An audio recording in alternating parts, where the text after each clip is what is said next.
కాంగ్రెస్ ప్రభుత్వం వచ్చినాక పరిస్థితి ఎట్లా మారిపోయింది అంటే పేదల మీదనే జులుం చేయడం, గరీబోళ్ళు ఎక్కడుంటే అక్కడ నువ్వు వస్తే మా పార్టీలోకి రా, లేకపోతే నీ అంతు చూస్తామనే విధంగా వాళ్ళ అరాచకం పూర్తి స్థాయిలో విశృంఖలంగా విజృంభించి ఎక్కడికక్కడ మరి అధికారాన్ని అడ్డం పెట్టుకొని అధికారం మత్తులో ఇవాళ కాంగ్రెస్ నాయకులు, ఇక్కడ ఉండే కార్పొరేటర్లు, ఇక్కడ ఉండే కాంగ్రెస్ చోటామోటా నాయకులు అందరూ కూడా రేవంత్ రెడ్డి బాటలోనే ప్రయాణం చేస్తూ ఉన్నారు.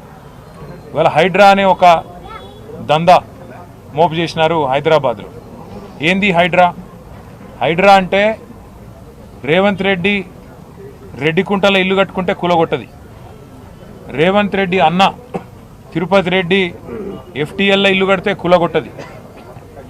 రేవంత్ రెడ్డి గారి మనుషులు, ఆయన పార్టీలో ఉండే ఎమ్మెల్యేలు, మంత్రులు, వాళ్ళ ఇండ్లు బఫర్ జోన్లో ఉన్న ఎఫ్టీఎల్లో ఉన్న చెరువు మధ్యలో కట్టినా హైడ్రాక్ గల్లబడది.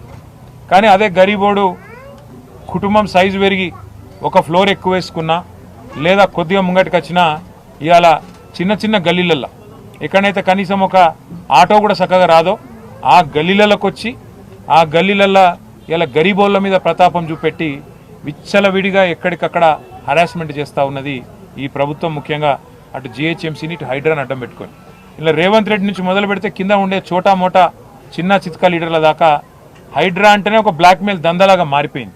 అట్లా ఈరోజు ఇక్కడ సర్దార్ మృతికి కూడా కారణం కేవలం కాంగ్రెస్ ప్రభుత్వం యొక్క హరాస్మెంటు, వీళ్ళ యొక్క దుర్మార్గ విధానాలు తప్ప ఇంకోటి కానే కాదు.